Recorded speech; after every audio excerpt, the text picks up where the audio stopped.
I saw the city in the deep, deep distance that was dark green and all these lights flickering and clouds flowing over it. And this all started after tremendous geometric patterns that are incredibly rapid that you cannot describe to anybody. They're so fast.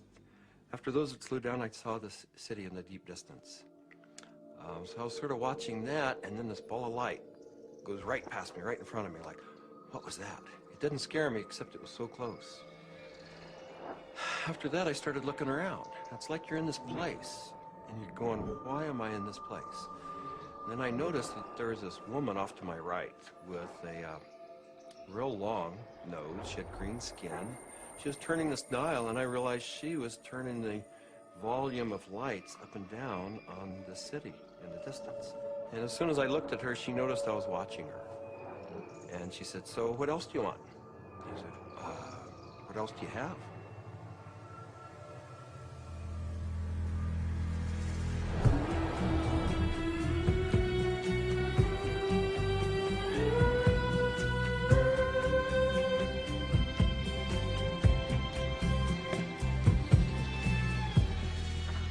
This is the story of DMT, or dimethyltryptamine, a simple compound found throughout nature which has profound effects on human consciousness.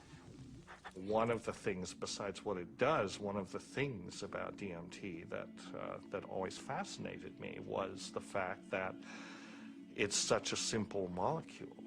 DMT stands for dimethyltryptamine, N,N-dimethyltryptamine.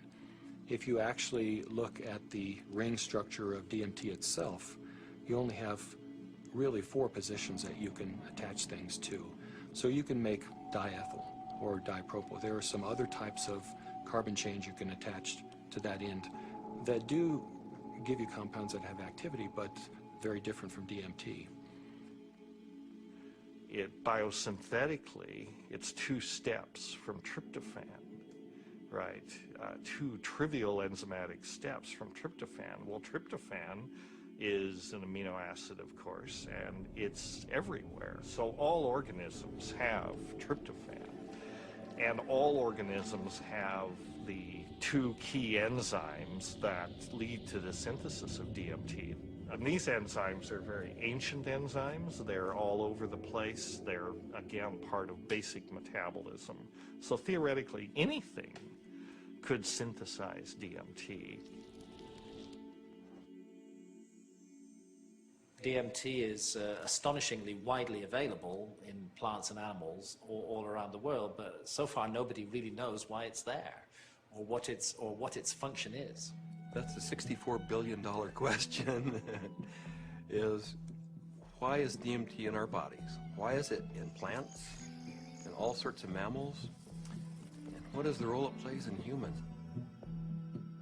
The conventional wisdom 30, 40 years ago was that these things had no real function. They were just sort of physiological noise, but that's a very naive understanding. And what we now understand is that these secondary compounds are, in a sense, the language of plants. These are messenger molecules. This is what plants use to mediate their relationships with other organisms in the environment.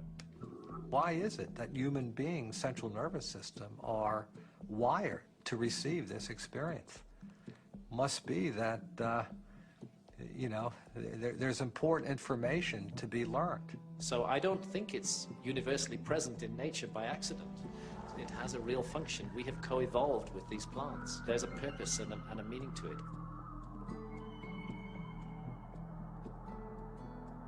So it really fits in with the notion that DMT may be the common molecular language, resonant language, among all living beings on this planet and maybe others as well. I can't think of a more powerful tool to explore the whole question of what is consciousness.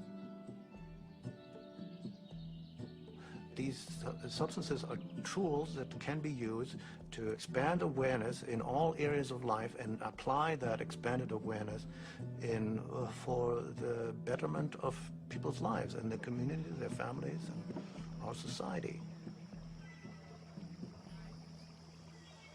The good news is that there's a growing number of Westerners and actually intellectuals, scientists, artists, movers and shakers, filmmakers, and so on, who realize that this stuff is all too interesting just to go on keeping it swept under the rug. And meanwhile, the Inquisition was a long time ago, the birth of rationalism was a long time ago. At this point, there's no good reason, apart from bad habit, to keep up these barriers.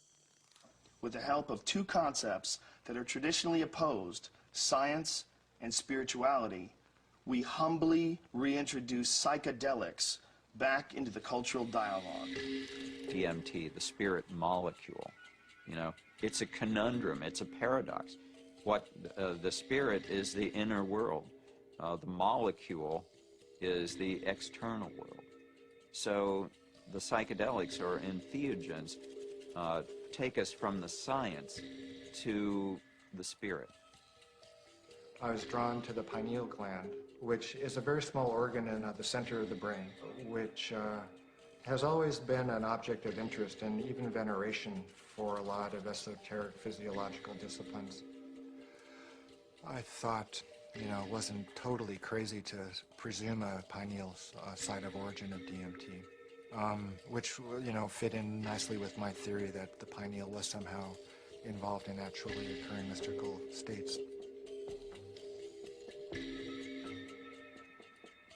This hypothesis proposes that the pineal gland at certain times, when it's under a specific stress or stimulation, it releases a significant amount of this hormone, DMT, and it's that hormone that facilitates the entering and exiting of the soul in the body. This is what the Jewish sage mystics have been describing in a coded language for literally thousands of years. Through meditation, through fasting, chanting, any number of techniques, there might be a burst of endogenous DMT that was correlated with mystical and near-death experiences. And I had this theory that there was a big similarity between psychedelics and experiences that were possible with a lot of meditation. And that was one of the original findings that led me to start looking for a spirit molecule, for a compound in the brain that elicited mystical experience.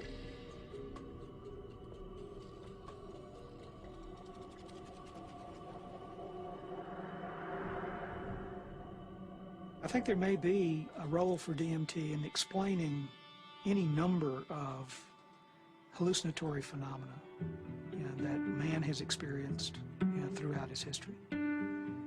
Creativity, imagination, dream states, changes that occur due to isolation, trauma, starvation, all of which produce hallucinatory phenomena. These hallucinatory phenomena are explainable by the presence of compounds known to produce hallucinations. And the only compounds that we know of that are capable of doing this are the class of compounds known as hallucinogens.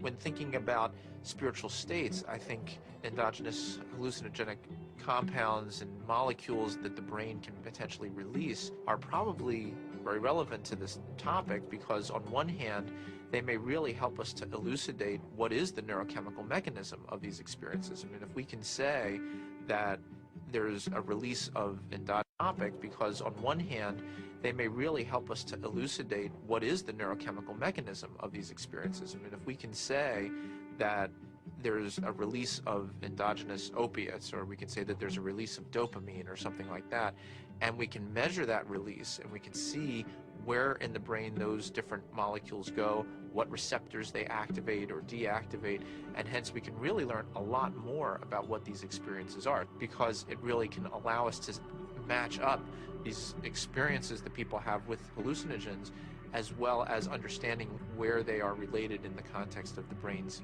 receptors and the different parts of the brain that may or may not become active.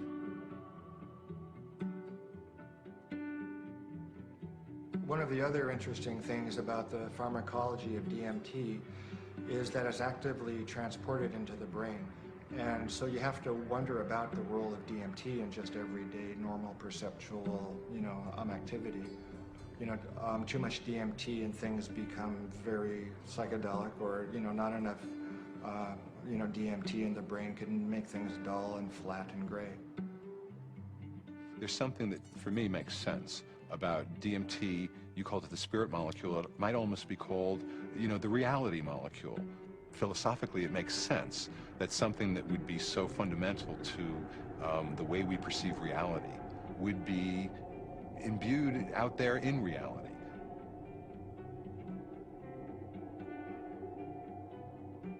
There was a sense around it that there was something special, that it wasn't like anything else. There wasn't like other psychedelics. Its intensity and speed was such that it really produced a different kind of response. I mean, I remember almost getting the sense that it was kind of like a psychedelic bungee jump, that there was a kind of raw leap into this rapidly changing environment that was very different than the more gradual approaches of other psychedelics.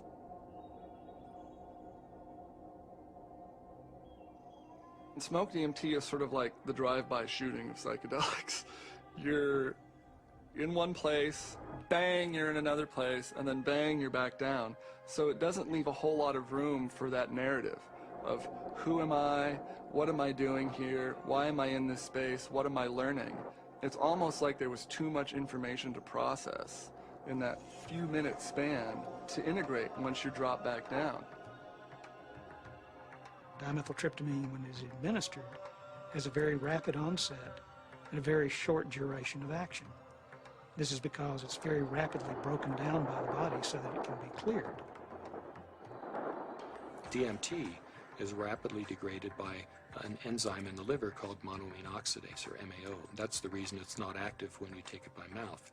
Whereas psilocybin, when you take it by mouth, it's not broken down by monoamine oxidase very quickly at all. So it gets through the liver and passes on into the bloodstream and into the brain.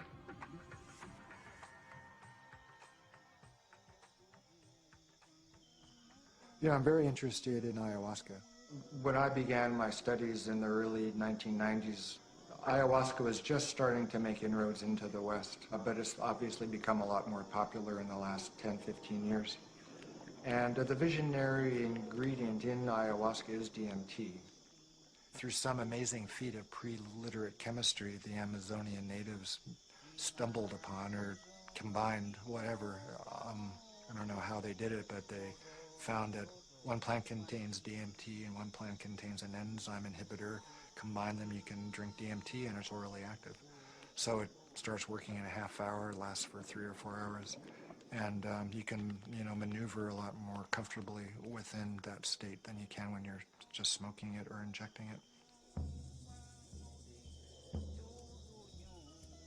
Orally active ayahuasca tends to pick you up and gently carry you into the space and hug you and embrace you and clean you and show you all sorts of mystical visions, and then it very gently brings you back down like you're floating on a feather back to the ground. As valuable as my DMT experiences have been, I feel that there's a lot more enduring value really in this folk technology, which stretches it out and makes it a navigable space. Our whole Western, European-derived tradition of distilling alcohols and isolating chemicals and making everything stronger and taking it out of nature and putting it into the biggest punch that we can, I don't think that generally that's the most useful way. I think there's a reason that cultures have learned to turn a 5-minute experience into a 5-hour experience. It seems to me that ayahuasca has had a plan, and that it's reached out into the world and brought DMT into many, many thousands of lives on a much bigger canvas than it had reached for the last 10,000 or however many years. And it's done it very rapidly, and it's done it with form to go with it. And ayahuasca is much harder for the power structures that we have now. It's much harder for them to put down because it has been part of a legitimate religious and spiritual practice for thousands of years, certainly in the Amazon. And we can't just dismiss all that as primitive mumbo jumbo and superstition. We have to get to grips with that on its own terms. I think that there's a growing number of people who feel this desire to get back in touch with nature, with plants, with animals, and who know that through the shamanic path there's a way of doing this, and that actually these tools, these psychoactive tools for plants like ayahuasca is a very direct way of doing this. Now, it may not be everybody's cup of tea, and I think a lot of people are actually with reason afraid of it.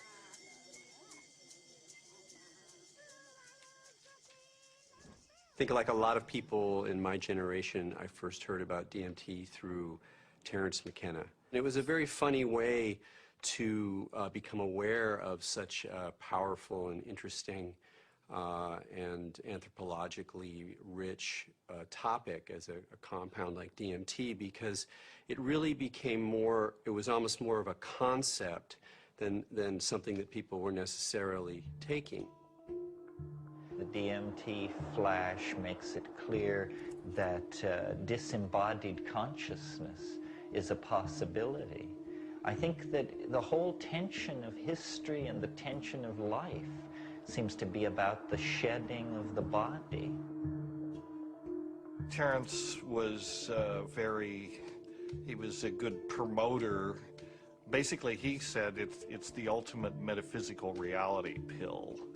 And even though it's not a pill, but I thought that was a pretty good characterization after I took it. It seemed to be of a different order than LSD and mescaline and some of the other things that were around. DMT really did seem to be a whole other level of experience.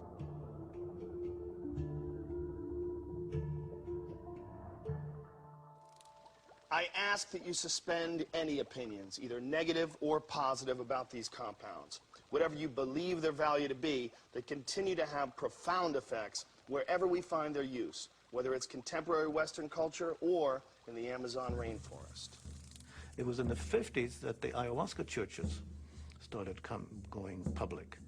You know, there was a kind of transition from the indigenous Indians in South America to the mestizo people in the cities, and then these churches, you know, the Santo Daime Church and then the UDV Church a little later, started doing ceremonies that would made the ayahuasca accessible not just to Indians but to urban people in the big cities in Brazil, who are as far from the shamans as we are. In the early 1990s, the UDV established a branch of their church in the United States. In the late 90s, the U.S. Customs Department, along with the DEA, intercepted a shipment of ayahuasca. The church protested the government action. They contended that it violated the Religious Freedom Restoration Act, and the case was heard in the U.S. Supreme Court. And in February 2006, their decision was announced, and it was a unanimous decision on the side of the UDV. Why is it that in the entire Western world, these substances that have been found to be so interesting by hundreds of cultures for thousands of years are prohibited? How did these cultures that consider themselves to be enlightened, democratic, and scientific get to declaring plants illegal? It can seem weird, but there's clearly something deep and revealing about the nature of these societies. Our society values alert, problem-solving consciousness. and it devalues all other states of consciousness. Any kind of consciousness that is not related to the production or consumption of material goods is stigmatized in our society today. Of course, we accept drunkenness. We allow people some brief respite from the material grind. A society that subscribes to that model is a society that is going to condemn states of consciousness that have nothing to do with the alert problem-solving mentality. And if you go back to the 1960s, when there was, a tremendous upsurge of exploration of psychedelics, I would say that the huge backlash that followed that had to do with a fear on the part of the powers that be, that if enough people went into those realms and those experiences, the very fabric of the society we have today would be picked apart, and most importantly, those in power at the top would not be in power at the top anymore.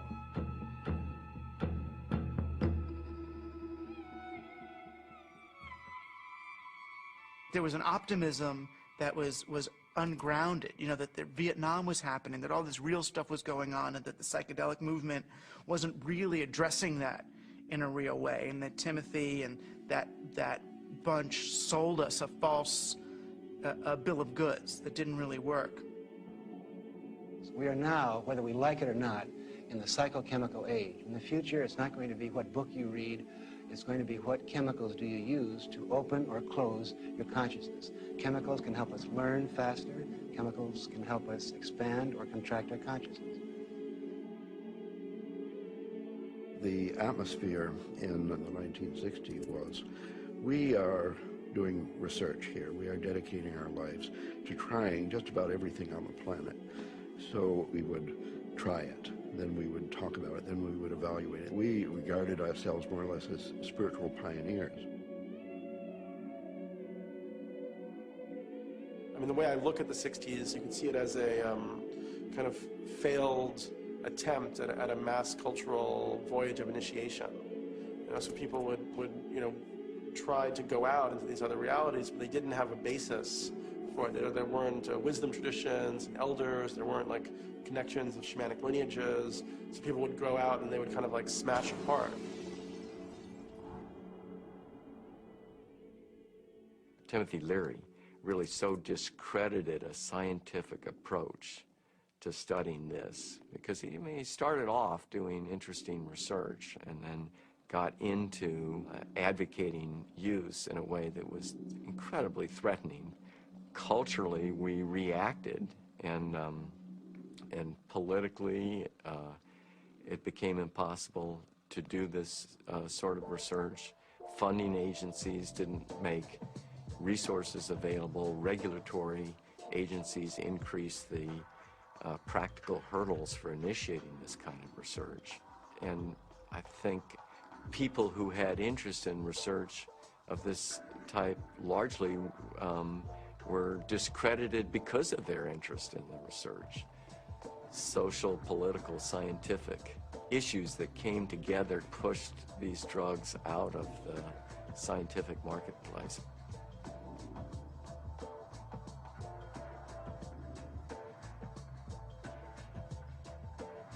The public opinion in many cases had become that psychedelic research was dangerous. The lay public was uninformed about the true nature of these compounds and what their importance may be in the understanding of perception itself. One of the tragedies to me is that the clinical research on these substances pretty much stopped around 1970. And for me, it's especially tragic because I really believe that these substances played a major role in the development of our philosophy and thinking throughout the world.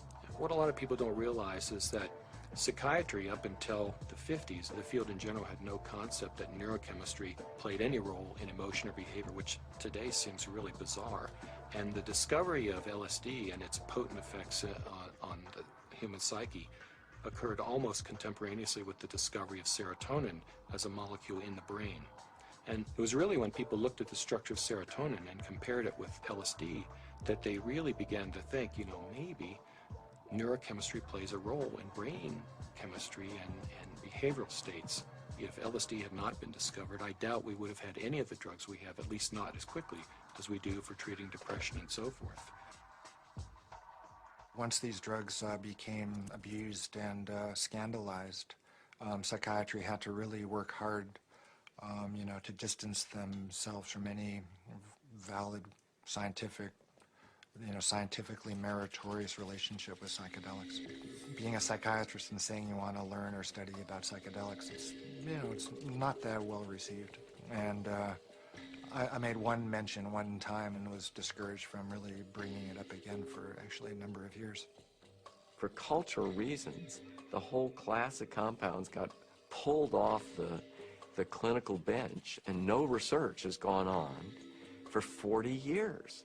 So scientifically, I can't imagine a more exciting area to be pursuing. How does one go about studying these plants and compounds? Plants and compounds which produce unimaginable experiences and appear to shed light on some of humanity's greatest mysteries. In order to answer that question, Dr. Strassman conducted the first human psychedelic research in a generation. One of the things that I had established early on was being able to discriminate between studies in the scientific realm and recreational use. But in the early 1980s, I reviewed all of that literature and could pretty well establish on that if people were really carefully screened and supervised and then followed up, that the incidence of adverse reactions to LSD and related psychedelic drugs was extremely low. The drug or the compound or the chemical that seemed like the best candidate to sort of reopen the U.S. Front on psychedelic research would be DMT. It was really, it was exciting for me because I thought this is the first study in a generation. And not only that, despite the fact that DMT had been used safely in earlier studies and it was this natural component of the brain, DMT is one of the most profound and potent psychedelics known. So it wasn't just an initiation of clinical research, it was a reinitiation of clinical research with an extremely potent drug. I was of the strong opinion that you could do these studies, and Rick agreed. So we had a number of discussions, and at some point the discussion came up, Dave, what if I do all this paperwork and spend all this time and get to the end of things and I'm ready to go and I can't get the DMT? And that was a real possibility because the DMT, clinical grade DMT, wasn't a chemical you just buy off the shelf somewhere. And I told Rick, if you get to that point and no one will make it, then I'll do it. And ultimately Rick got to that point and I made it. The design of the study was fairly straightforward. Give people DMT and measure as many variables as possible. I had to sort of anticipate a lot of objections that would come my way from the regulatory agencies that oversee this kind of research. So at that point began a 2-year process of dealing with not that many regulatory agencies, but fairly monolithic ones. One sort of a sidelight of the protocol was the involvement of a psychiatrist from UCLA named Daniel Friedman. He was kind of one of the grand old men of American psychiatry, and actually he was one of the people who in the 50s and 60s got their start with psychedelic research. And the main thing that Danny Friedman told us was, don't even get close to psychotherapy. Forget about treating mental illness or alcoholism or anything. Forget that. That's where all the hysteria is. That's where all the fears get up. You're a scientist, Rick. Approach it as a scientist. Do basic, simple measurements. Look at heart rate, cardiovascular parameters. You won't get in trouble doing that. You can get it funded, and it's solid science. Rick did what he said, but then he still was able to get these, accounts of what happened. And that wasn't in the plan. That wasn't really what was proposed in the studies that were funded, and that wasn't what Danny talked about.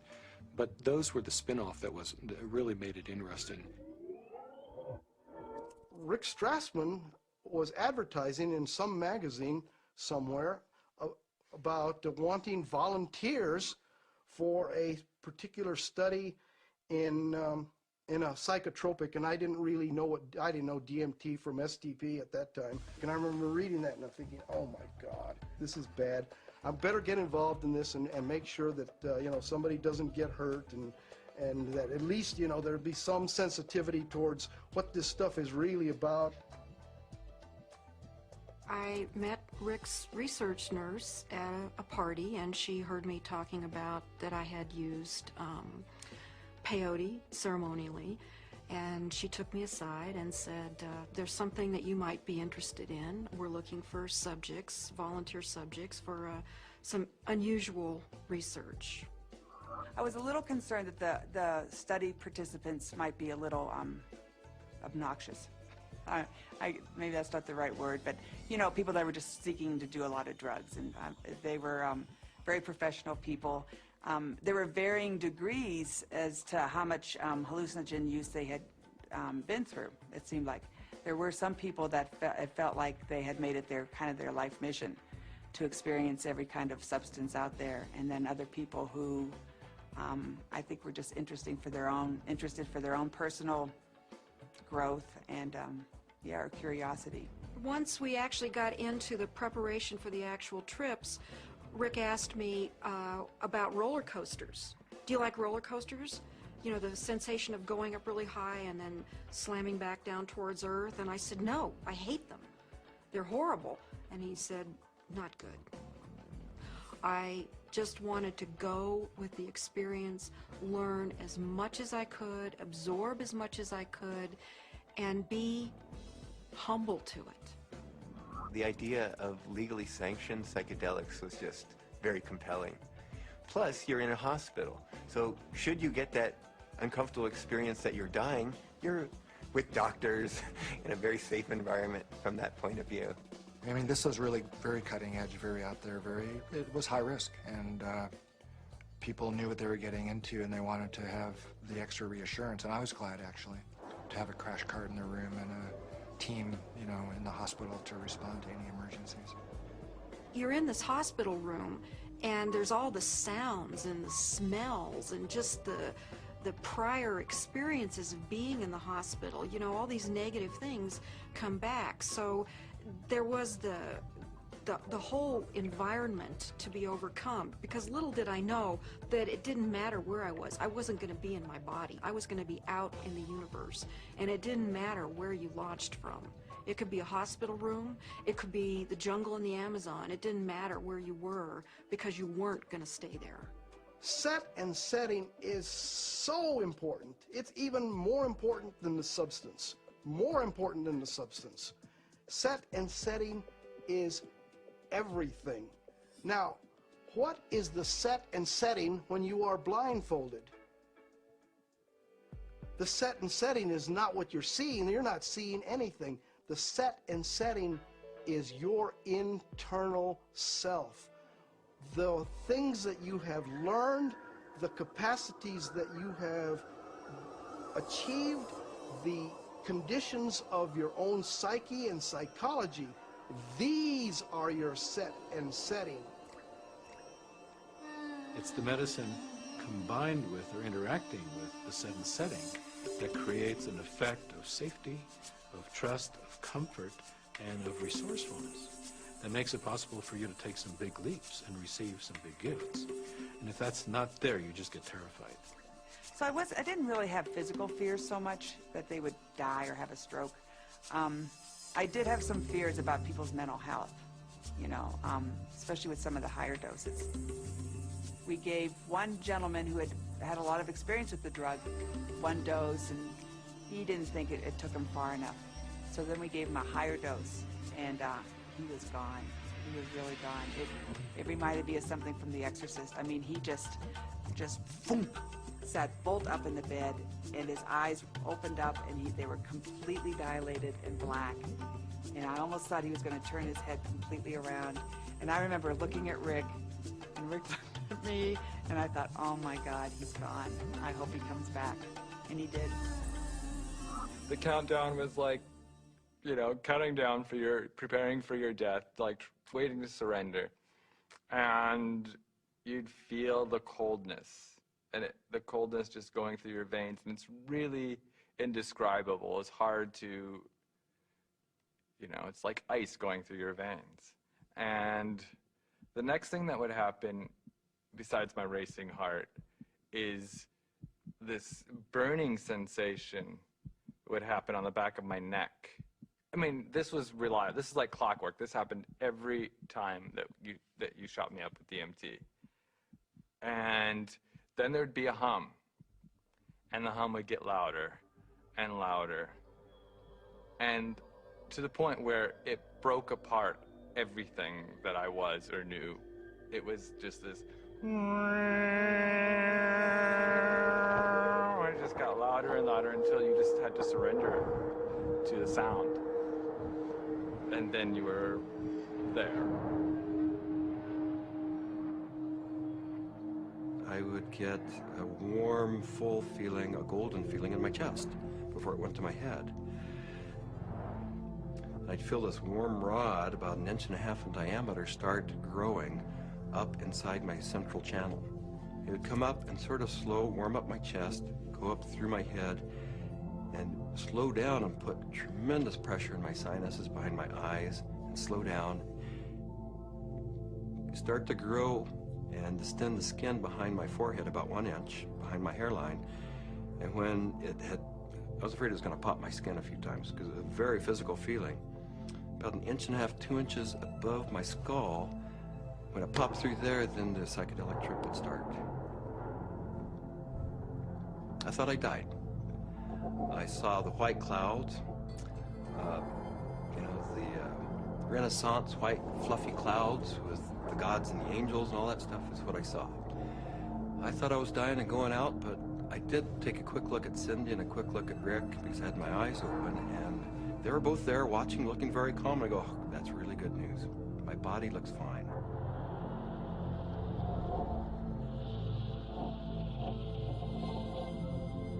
So I didn't know whether it was my birth I was re-experiencing, my death which was yet to come, because I know that time crumbles. The linearity of time is totally meaningless in these states. You are at the Godhead, the point where all time folds in on itself. More and more layers of my humanity start peeling off. Finally, the last, almost the last layer, and I can't even describe what it is, but you have at some reaches way in there, there is like the last layer of that which defines you as a human being, and it goes, you are no longer a human being. In fact, you're no longer anything you can identify. There was no concept of time. It was so disorienting. I was so terrified. I have never in my entire life been so terrified to be blasted out of my body, to leave my body behind, to be going at warp speed backwards through my own DNA, out the other end, into the universe. And so I went right into this white light. As soon as I went into it, I lost any sense of being different, any sense of what I was doing, past, any sense of future. It was absolutely blissful and euphoric, and I just felt like it wasn't I. I was everything. I was the light. There was no sense of separation, no shadows, no differences, no past, no future. It was all present and white yellow light. Then I felt myself falling out of this light, and as I fell out of it, I could feel the light was like a glow, like the sun with flames coming out and lapping out, and I could already start to feel this tremendous separation. I reached across, and it was suddenly I'm in the universe, in this huge void, with these beings on the other side, and I put out my hands, and this incredible rainbow of pink light went between me and these entities. And I was trying to make it be like a white light, but it was this incredible pink light, this energy of love that this capacity of love that we as human beings have, that I was trying to just send to them. This meteor-like trip through the infinite space of the interior consciousness is up pops the picture puzzle pattern door. And I'm now whizzing through this sucker like if it was nothing. I'm flying through it. But now I know what the picture puzzle pattern door is. The picture puzzle pattern door is the farthest reaches of your humanity. This is the doorway into what defines you as a human being.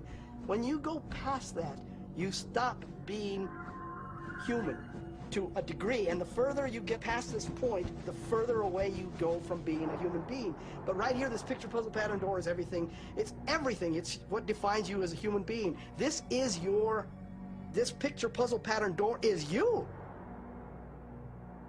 This is like the actual core of where all of reality is emanating from. This is where meaning comes from. Symbols were pouring out. They were intertwined. Every symbol and letter and in every language was pouring out of this point.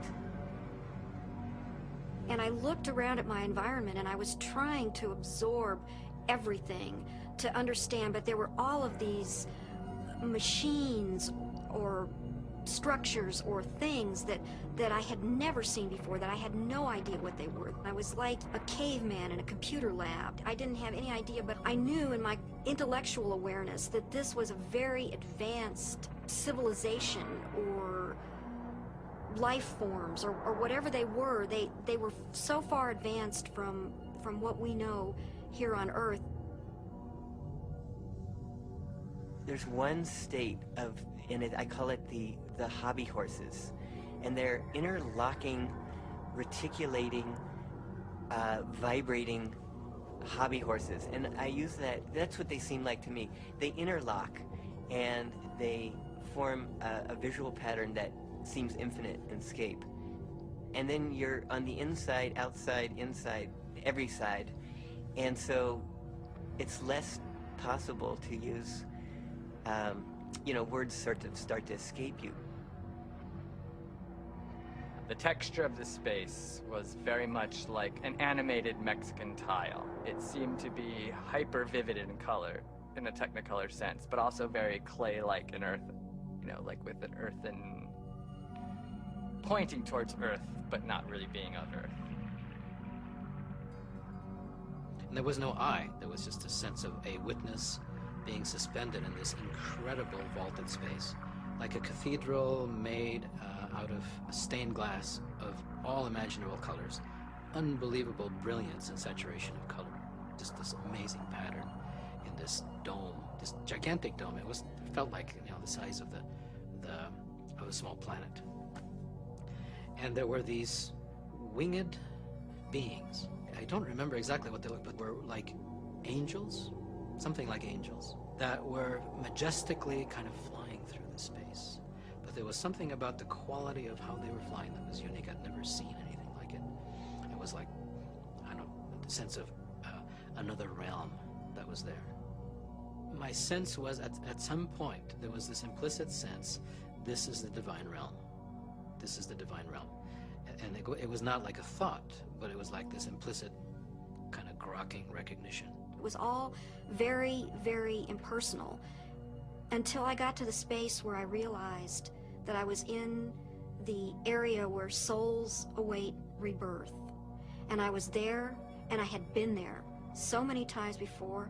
I recognized it, and this incredible transcendent peace came over me. I have never in my life ever felt such peace. Everything was stripped away. Every hope, every fear, every attachment to the material world was completely stripped out of me. I was free to just be the essence of a soul.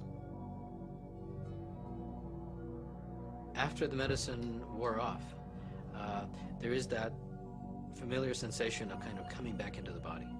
And I do remember that. That was part of almost all of those experiences of kind of coalescing back into sensory awareness and a sense of having a body and of that becoming a little more substantial, and then say, oh yeah, here I am, and I live in a body and I'm okay. So Laura removes the eye shades, and I ask, not really with my eyes open quite yet, I ask, how long was I gone? Because I needed to know. And Rick chimes in like 15 minutes.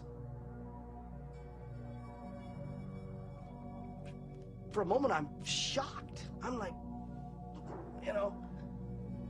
the mind, has to try to catch up, because now the whole cognitive dissonance of the experience has to catch up. I was gone for 15 minutes. 1,000 years of experience in 15 minutes. Well, to say the least, it was profound. It was profound. I mean, it's amazing. I mean, it's amazing what a human being can experience in a hospital bed. I mean, they can experience almost the whole universe. You know, life, death, everything in between. This is not some recreational thing, and I don't believe anybody should enter this lightly. It is life transformative. It will perhaps shake you enough to realize, you know, that you need to be awake to the fact that you don't know, and that is the beginning of starting to know. What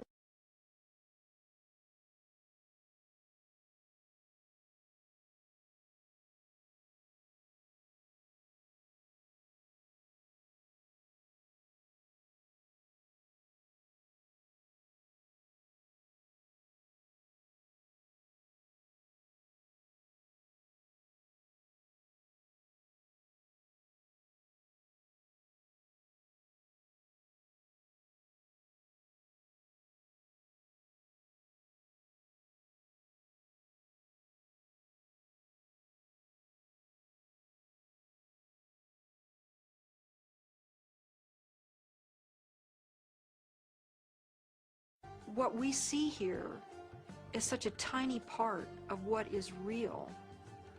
I get really frustrated because, of course, there's no way to prove that where I went was deep space, that I encountered, you know, other entities, other life forms that exist in this universe. At some point, maybe our civilization will become advanced enough and we will throw off these anchors of impossible thought, that these things are impossible, that it's not, you know, that everything that exists where we can see it.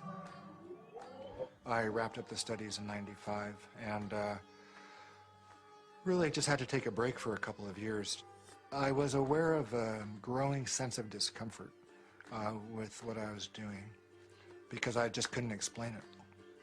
And it seemed to me if I couldn't model and explain what was going on that I was doing and just, you know, bringing people to the edge of these kinds of experiences, it seemed like I ought to. That it was a little irresponsible to be sort of pushing people off the cliff like that without really knowing exactly what it was and accepting and understanding and feeling comfortable with that model.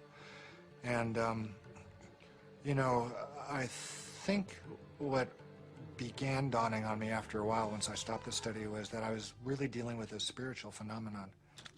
What do these experiences say about the nature of reality, the nature of our minds, or the function of our brain that we can so quickly shift into these alternate realities? Let's take a step back and consider how these experiences inform us about ourselves, our consciousness, and the symbiosis of the two. It started seeming to me that what was happening with DMT, particularly with respect to some of these reports of entering parallel or alternate or freestanding parallel sorts of realms of existence, is that indeed was what their consciousness was doing. The chemistry of their brain, which is the organ of consciousness, was being changed by DMT in such a way that they could then receive information that we weren't able to receive normally. Yes, there's the experiences from DMT and ayahuasca, and they have their function. But if we'll also look at what it enables us to see, it just rips that filtering mechanism away for a few minutes, and for a few minutes you're immersed in sort of this raw data sphere of input, of sensory input, of memories, of associations. I mean, it seems like the brain builds reality out of these things, what you're experiencing, what you have experienced, and how you associate and synthesize these things together to tell yourself a story, essentially, about what's going on, where you are in space and time.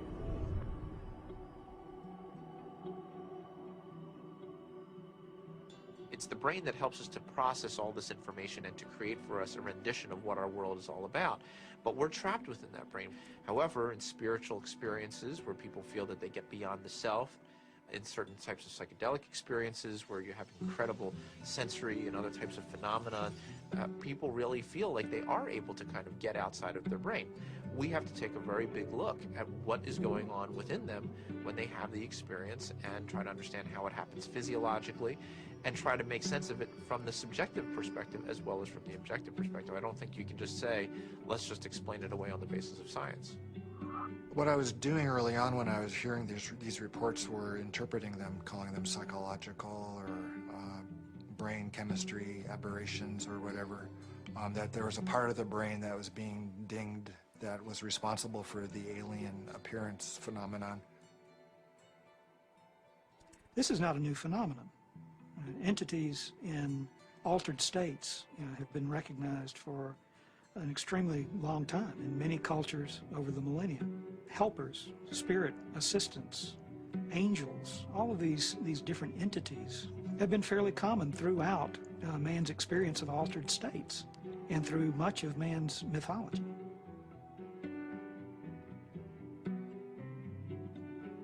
I don't think it's out of the realm of possibility that people are in some way interacting with some sort of an intelligence or sentient being or something that exists at some level that's not in this three-dimensional physical plane.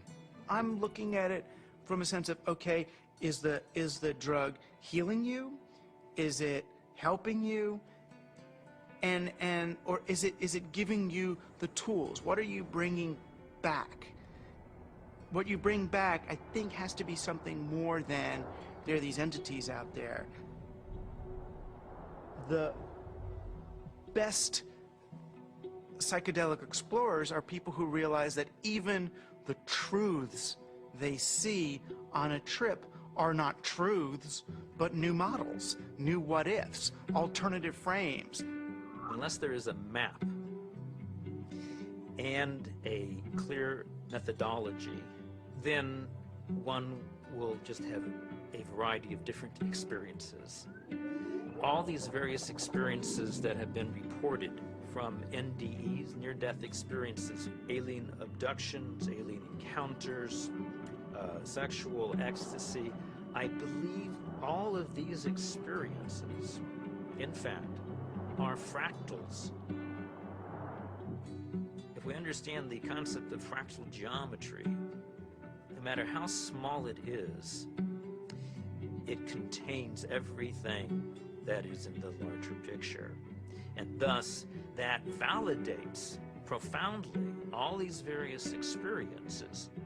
Discount the phenomenon as hallucinatory or imaginary. I think it's maybe more useful to look at a mechanism of action. If it is real, then perhaps how does it work? Look, there's extraordinarily regular phenomena that come up with these things that are clearly linked in many ways to these larger human issues around mysticism or religious experience or encounters with other entities. And here we have it. And if you can't go in there and really go in there and account for this material inside your neuroscientific framework, you're leaving a huge gap. You got to account for this stuff the way you got to account for dreams, the way you got to account for all sorts of psychoactive responses. Using DMT as an explanatory model, as kind of the mediator between our consciousness and a consciousness of a non-corporeal sort of reality, it's handy. With DMT, there are no words. I would try to wrap mathematical vocabulary around the experience afterwards. I specialized in the metaphor of vibration and how vibrations in fluids created form in fluid, and that would be the key to the relationship between the spiritual realm and the ordinary realm. This was the window that was opened by DMT. Using psychedelic drugs or other types of pharmacological substances can help to induce a state where people feel that they touch a deeper sense of reality, where they understand reality on a more fundamental level, and they gain a great deal of insight and knowledge into the ways in which the world works and how they are, as a human being, supposed to relate to that world. DMT is somehow, it seems to me in my experience, more of a breakthrough than LSD, mushrooms, peyote, and so on. It's instructive. It's more supportive of future evolution and the creation of the future. And it is, in itself, more of a mystery. How could this little stuff produce something that has intelligence, that is actually a doorway to another reality? So what is the nature of reality, and what is the nature of how we as human beings experience it? Can we understand it better? Are we capable of understanding reality on some very fundamental levels? And what do we need to do in order to prepare for that? You know, there are parallel universes, it seems, at least that's a theory in modern physics. There is dark matter, which is a huge amount of the matter of the universe, maybe 95% or more. As radical an idea, it's just a logical extension in some ways of, instead of using a machine to see more than we normally can see, we're using the brain. There are fields which are undiscovered so far, which have nothing to do with anything that is discovered so far. The gravitational field, was unknown before the year 1604. The electromagnetic field, unknown before the year 1830 or something. All of these, what we call the fundamental fields of mathematical physics, are new discoveries. Dark energy is also even newer discovery, and beyond that are maybe more discoveries yet coming beyond our cosmos itself, in higher dimensions, as they say. I still don't have very much use for the concept of God, but I do believe that there are higher levels, transcendent levels of reality, and I'm actually now starting to really believe that the brain is not the source of consciousness, it's not really who we are, but it's more like a radio tuner for something way bigger. Are these experiences, spiritual experiences or otherwise, are they created by physiological processes, or is the brain itself responding to something that's going on? And the fact that somebody may actually find a way of turning on their brain to spiritual experiences, again, I mean, I'm not sure that that necessarily diminishes the reality or the realness of what those experiences are about. If the pharmacology or the psychopharmacology of psychedelic experiences turned out to be essentially the same as religious or spiritual experiences, it would help us to understand where these experiences are occurring within the human brain. I'm actually quite convinced that we're probing the biological basis of moral and ethical behavior. I think these primary religious experiences really are at the bedrock of the world's religions. The research and knowledge and speculation about the pineal body and DMT is in fact the hand of God that is interacting with our natural evolution to stimulate and accelerate the process of redemption of individual and of collective global enlightenment. Because of my ayahuasca experiences, I consider myself a spiritual person. I know things now that I could never have known otherwise. This experience is so familiar for a lot of different people, and it's so easily acquired, and so much information comes with so little effort that it is a kind of a miracle. It's a miraculous way for us to transcend ordinary reality and obtain maybe an intimation of what's necessary for survival. Ranging from new forms of medical treatment to a better understanding of the universe to life-changing spiritual revelations, these natural tools offer us the ability to seek greater knowledge. Tools that could positively affect life on our planet. Let's answer Dr. Strassman's question. If so, so what? Because of the collapse of consciousness, spiritual and scientific knowledge split apart. Both these modes of knowing have to come together. In other words, science and technology, from a traditional religious perspective, is not an extra. It is part of the process by which humanity is going to evolve into its next stage. How do we find like the right form for psychedelics in the future? I mean, assuming that psychedelics are part of the human future, right? For that, at the moment, they're still, you know, generally repressed and suppressed and legal. If that were to change, you know, how would we begin to construct a kind of system that would allow for a kind of rational and mature exploration of psychedelics? I think that the name of the game is to show science the pertinence of this somewhat outlandish realm. And it's not just crazy stuff. It shouldn't be considered as, let's say, not even worthy of interest or illegitimate. I actually think because it's declared off bounds, it just makes it interesting to start with. But one doesn't want to throw out the baby with the bathwater, and I think it's really important to stay faithful to science. What does it mean? Why is there a part of the brain that seems to be, for lack of a better word, a God detector? You know, what's the evolutionary advantage to having some part of the brain that seems to, you know, trigger and mediate experiences of the transcendent?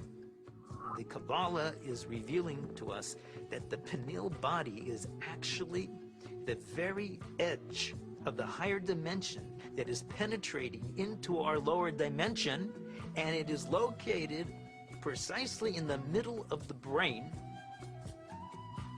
I can remember reading about Descartes thinking that it was actually the interface between the spiritual dimension and the dimension of matter.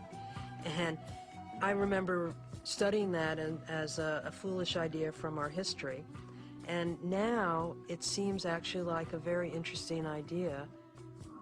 What we are looking for out there is really in here. It is the doorway. It is the gate. So we focus on the transformative effect of the psychedelics. But it's also true that the reverse is true, that it requires transformation in order to embrace psychedelics. You know, it's one of the tricky paradoxes of postmodernism that psychedelics both require and produce a transformative effect. We have severed our connection to spirit. That's what our society has done. It has sought to persuade us that the material realm is the only realm, and the only way we're going to recover is to reconnect with spirit. And I truly believe we need the help of the plants in order to do that. Part of our work is to respect these medicines and then to change the culture enough that people doing them can be respected and held, and not everybody needs to do them, not everybody should or wants to, but that it isn't pushed to the side. And so part of that does involve then research, because that's how in our reductionist society we validate things.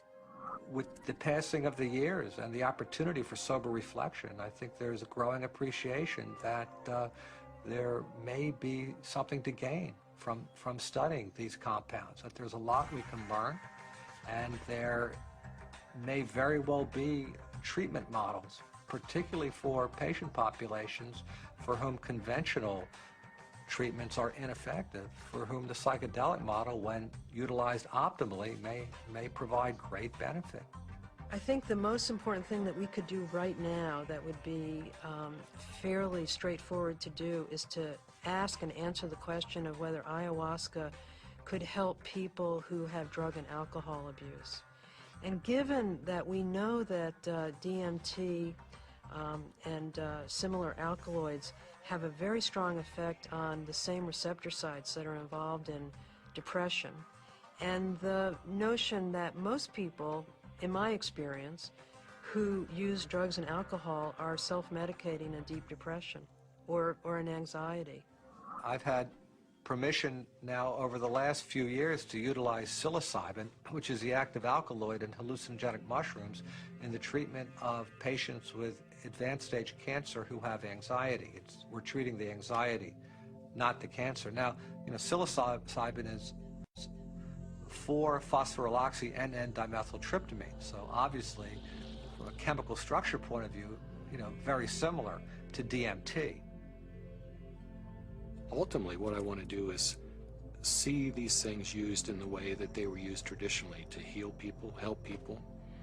And right now, helping people come to terms with dying.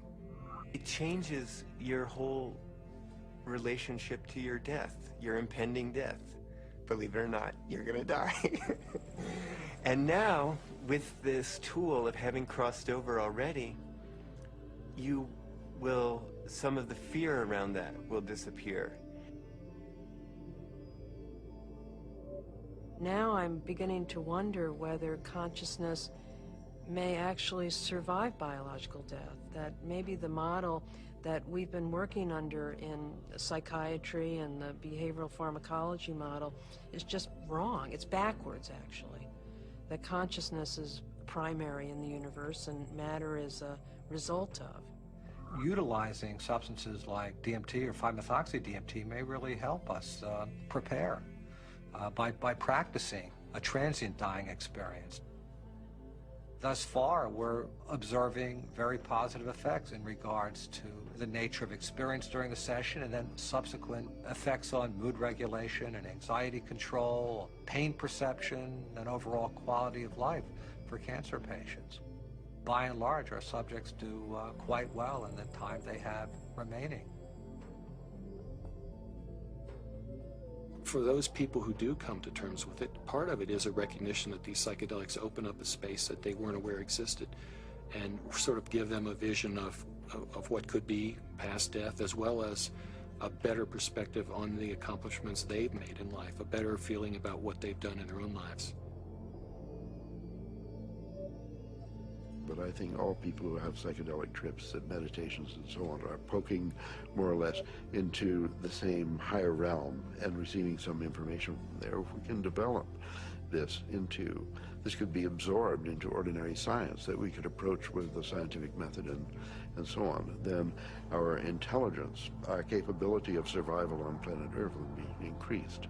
I mean, we're a dying species. We live on a dying planet. We're killing the planet. So our disease is extremely serious, and therefore we're desperate to find new information, ideas, and so on that can transcend. We have to evolve, and I think our intellectual evolution may be predicated upon the psychedelic pioneers.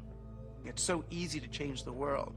I mean, and that's the kind of thing that you can see on psychedelics. If you don't get trapped in the beauty and awe of the psychedelic experience itself.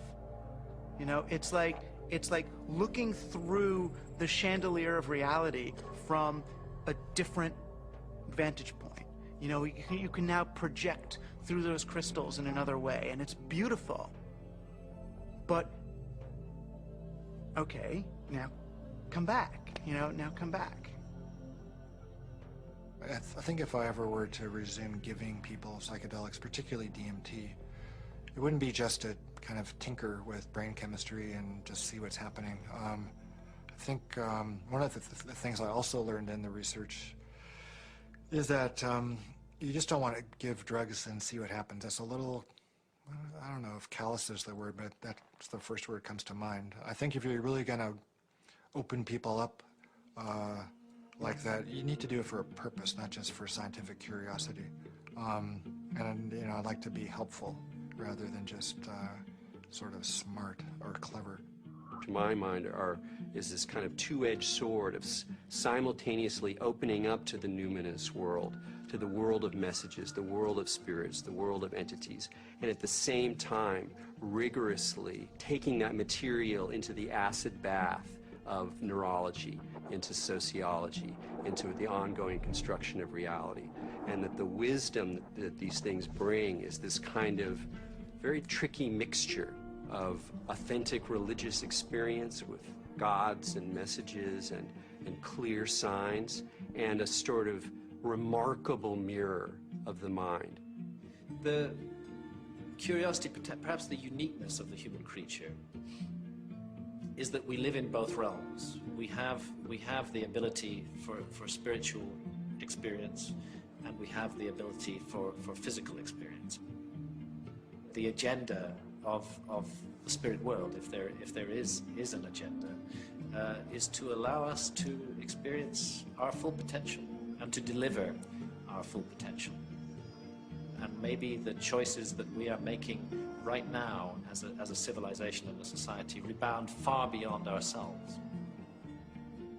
And I think DMT is a forcible reminder that there's a lot more about reality, the universe, ourselves, the biosphere, whatever, that there's a lot more to it than we imagine.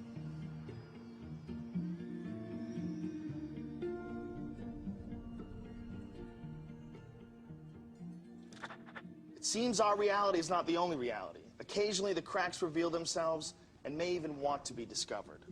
As humans, we are creatures that thirst for knowledge. We spend time, money, and infinite energy searching for it, in schools, in churches, in business, and in technology. Knowledge is power, and thus our greatest quest. Dimethyltryptamine, a molecule with a complex name and the simplest ability to unlock the door to another dimension, and perhaps, just perhaps, our future evolution.